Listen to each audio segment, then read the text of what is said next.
Hey, so one of the cool things that I think happens when guitar players put out albums is sometimes they give you a general idea of what sort of gear they used, and I'm a bit of a nerd, so I like that kind of stuff. So for anybody that's interested, Albert's down here on the ground making a bunch of noise, but I just thought I'd kind of go through and show you all the guitars that we used on the new record, Hope on Credit, that's out on Valentine's Day.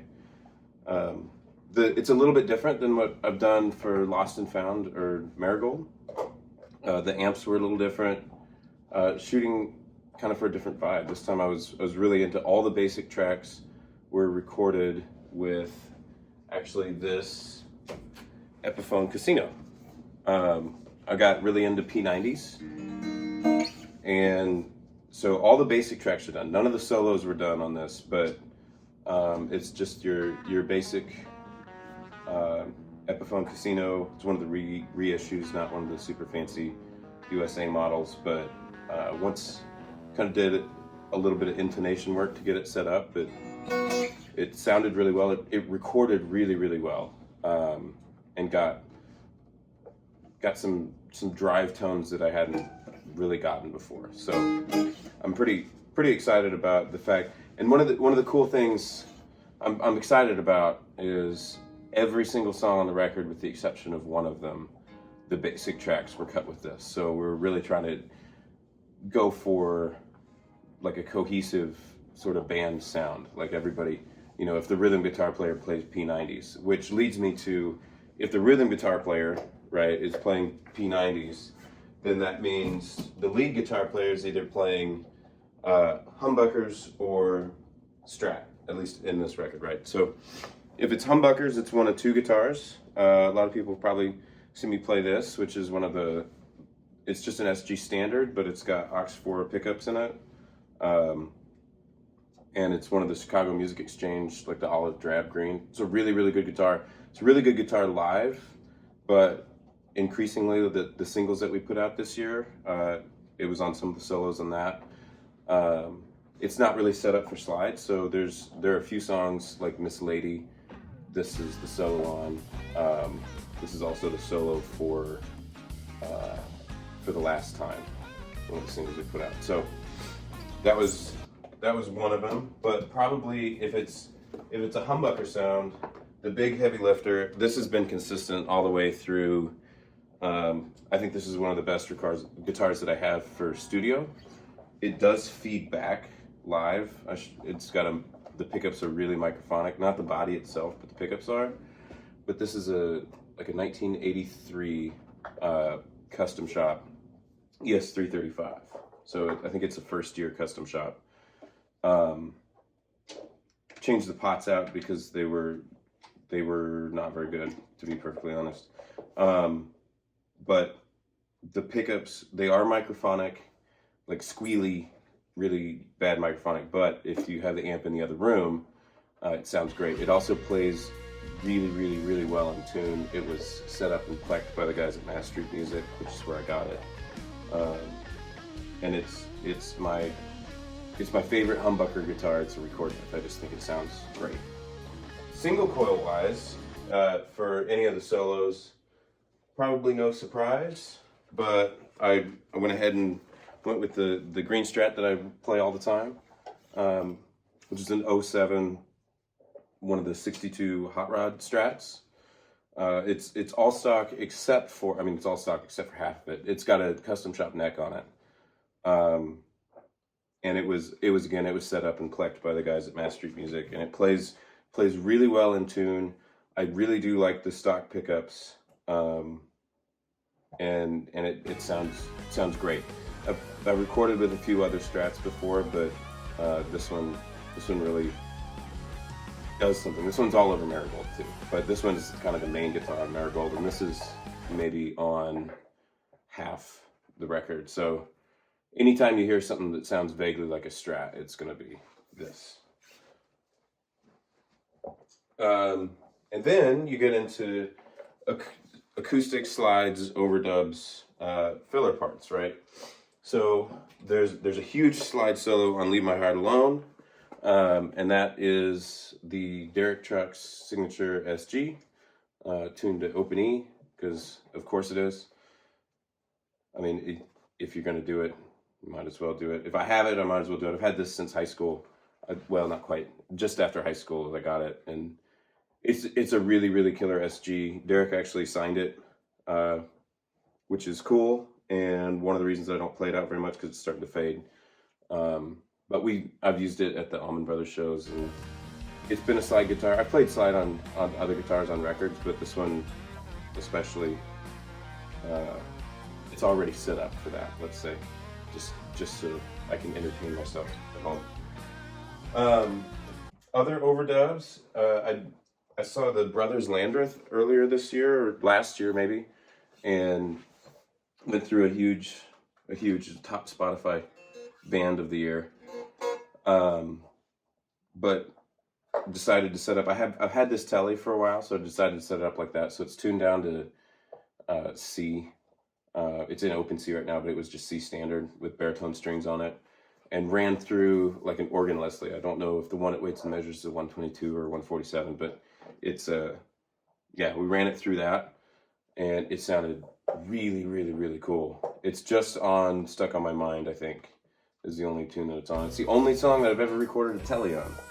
For whatever reason, Teles and I don't usually get along that well, so that's really interesting to me. But it looks really beat up, but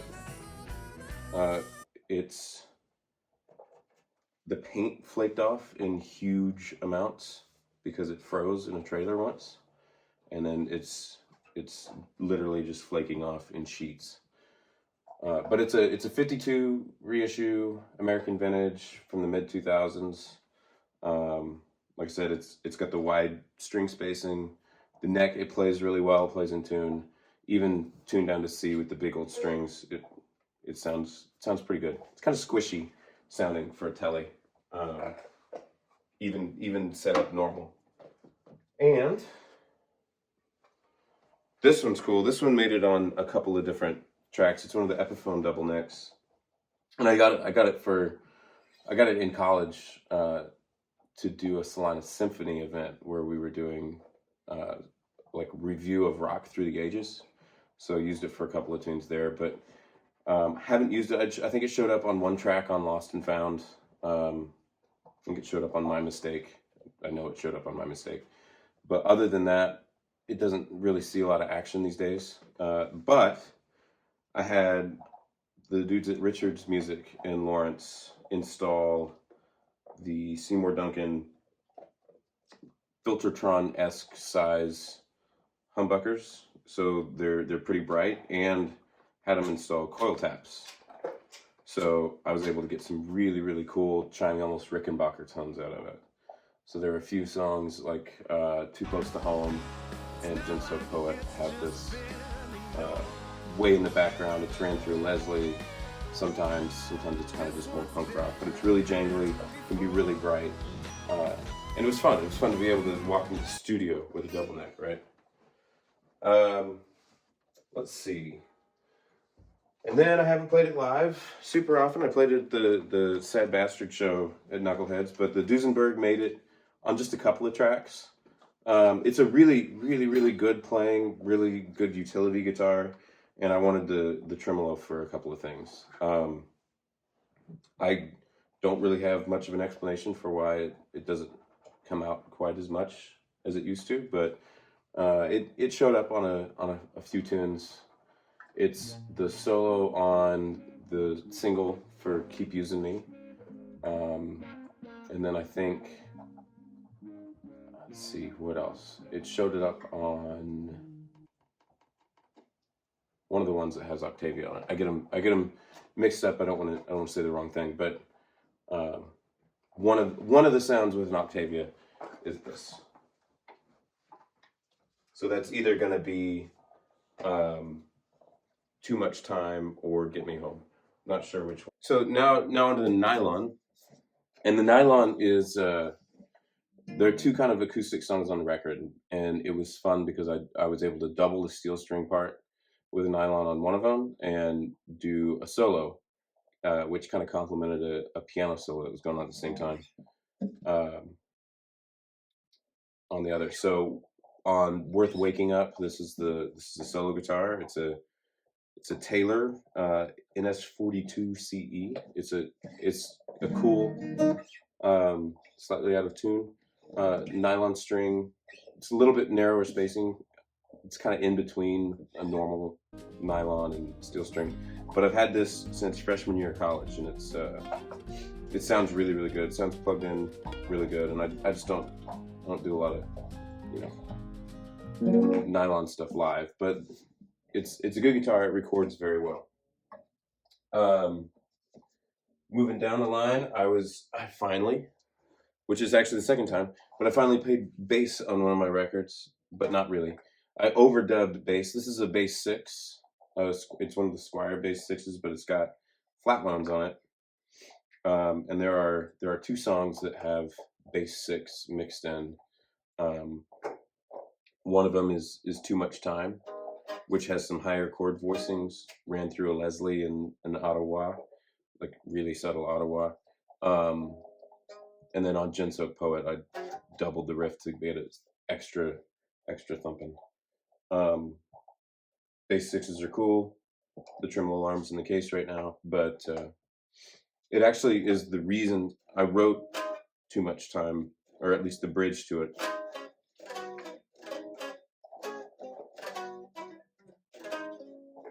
On this guitar, which is really fun. There's just a couple left.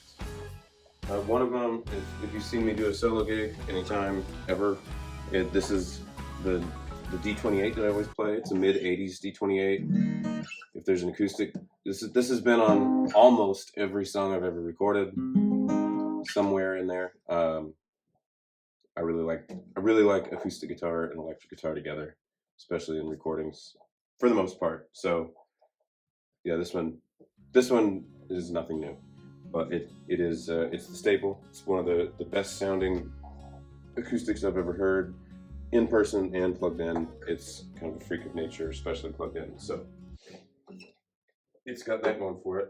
And then it's the first time I've ever used Resonator on a record, which this is a Regal.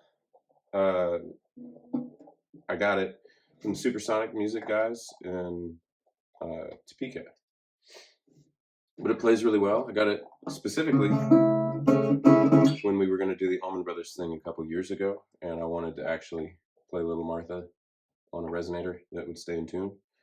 But it doesn't have any pickups in it, so that wound up being a live sound nightmare, which is why the last time we did it, I played it on this frameless guitar with a pickup in it, and it worked out just fine. That has Flatwounds on it. This one is it's a good tricone resonator. It sounds good. It tracked really well. It's on Miss Lady, and let's see, what else is it on?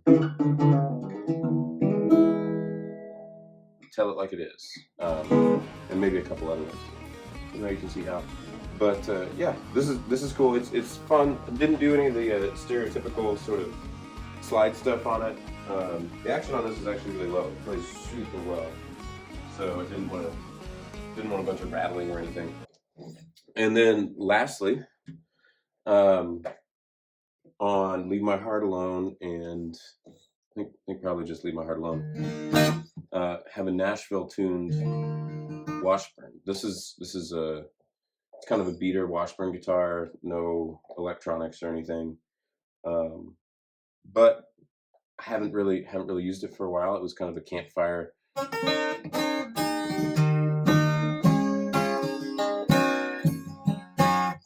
guitar that I had in high school.